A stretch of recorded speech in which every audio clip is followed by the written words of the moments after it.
E na entrevista do dia com Maria Lídia Flandoli, a polêmica jurídica sobre a decisão do impeachment de Dilma Rousseff. Entrevisto o jurista Ives Gandra Martins, professor emérito da Faculdade de Direito da Universidade Mackenzie. Muito obrigada por estar conosco para nos esclarecer sobre todas essas questões que estão sendo apresentadas, não apenas nas rodas, ficou a grande dúvida na imprensa, mas formalmente já encaminhados a recursos pedindo uma decisão do Supremo Tribunal Federal. O Senado surpreendeu com aquela votação em separado a manutenção dos direitos políticos da presidente que tinha acabado de ser impedida.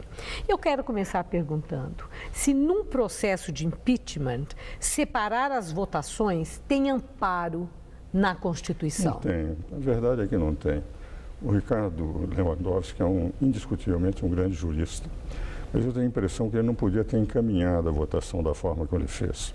Ele devia ter imediatamente impugnado, se não cabe, porque todos os tratadistas de direito constitucional, inclusive os nossos comentários com Celso Bastos, nós sempre entendemos que a preposição com torna indissociável a perda do mandato e a sua inabilitação para a função pública. E ele encaminhou dizendo o seguinte, que o Supremo tinha uma dúvida entre 4 e 4 ministros, quando na verdade aquela decisão única existente foi de 7-4, não permitindo a divisibilidade das duas penas. Mais do que isso, ele disse que foram convocados 3 ministros do STJ para decidir no caso do Collor. Só que quando foram convidados, eles se transformaram em ministros do Supremo para decidir. Então toda a decisão já estava feita com a única jurisprudência criada num caso de impeachment. E ele interpretou a Constituição à luz do regimento e não os regimentos à luz da Constituição. Quer dizer, como se o regimento pudesse se sobrepor ao que reza a Constituição? É como se a Constituição estivesse subordinada ao regimento e não ao regimento. E o encaminhamento foi muito infeliz. E como é que o senhor entendeu isso? Foi uma decisão política ou foi jurídica? Jurídica não foi. Então? Agora, indiscutivelmente, ele procurou dar um verniz jurídico, tentando mostrar que havia no regimento condições de se fazer isso.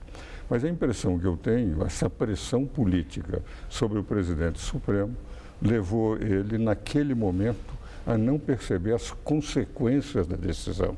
Porque a pior das consequências é que todos aqueles deputados hoje, senadores que estão envolvidos na Lava Jato, vão poder chamar esse precedente a fim de, se vierem a perder o mandato, continuarem com o direito a se reeleger nas próximas eleições. Sim, é só pedir votação em separado na hora do pedido de apreciação de um pedido de cassação. Eles vão conseguir. O senhor acredita que esses recursos que estão sendo impetrados junto ao Supremo Tribunal Federal possam ser acatados e que haja uma reversão da decisão do Senado no último dia do processo de impeachment? Eu creio que não haja possibilidade, Maria Lídia. O senhor acha que não? Maria Lídia, é pelo seguinte, se o Supremo declarar que efetivamente não poderia ser dividido, ele teria que anular todo o julgamento.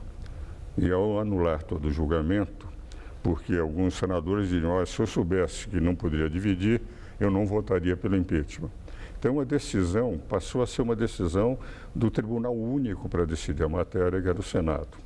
E se o Supremo, evidentemente, não fizer nada, vai estar respeitando a autonomia jurisdicional do Senado nessa matéria. Quer dizer, o Senado é soberano, então, em relação àquilo que vota em plenário? Nesse caso, eu tenho a impressão que, por um problema de decisão, de tranquilidade jurídica, no sentido de não ter que provocar toda uma nova reexame da matéria, a impressão que eu tenho no Supremo é que eles tenderão a dizer: a matéria foi presidida pelo presidente do Supremo, foi decidida pelos senadores, instância única sobre impeachment, que é um processo jurídico e político.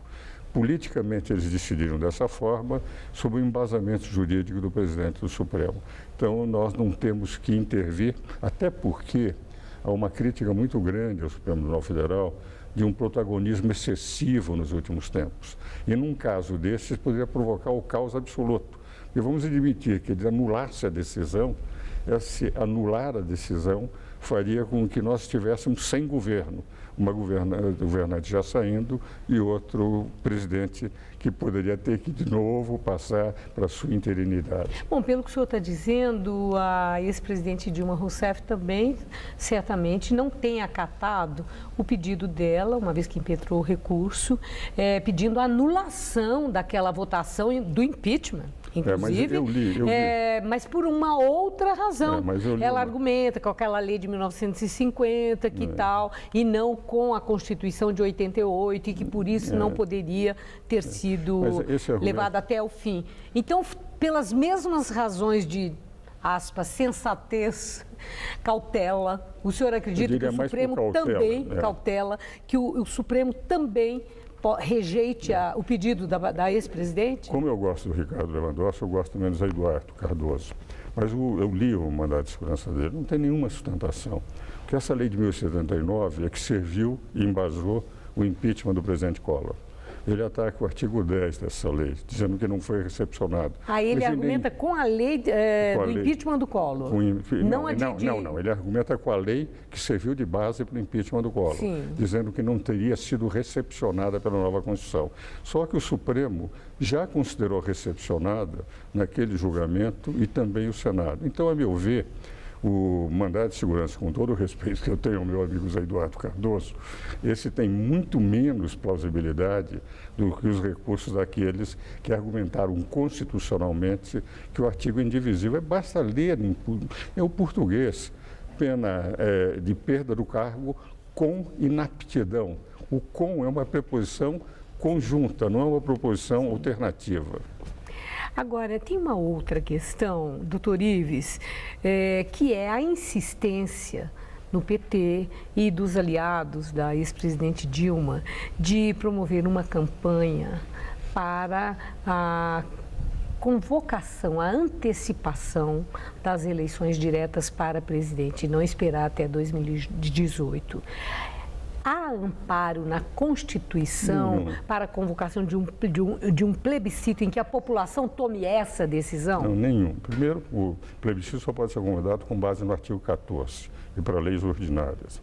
Em segundo lugar, há um direito adquirido do atual presidente com base no artigo 5º, que é a cláusula pétrea, inciso 36, no sentido de que o ato jurídico perfeito não pode ser atingido.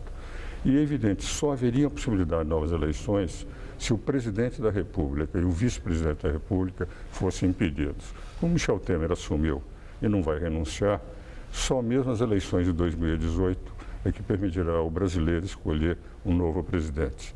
Nessa campanha... Quer dizer, é uma campanha que já começa esvaziada. Juridicamente, nenhuma constitucionalidade, nenhuma possibilidade de ganhar foros, de sequer plausibilidade de constitucionalistas defenderem esta tese. Até porque o próprio PT declara que não sabe como é que vai fazer, ele vai estudar. E se estudar, vai verificar que não há possibilidade nenhuma de novas eleições, a não ser em caso de renúncia do presidente Temer.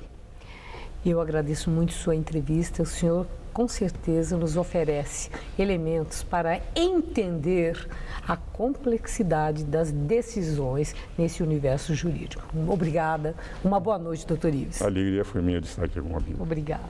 Gamberi.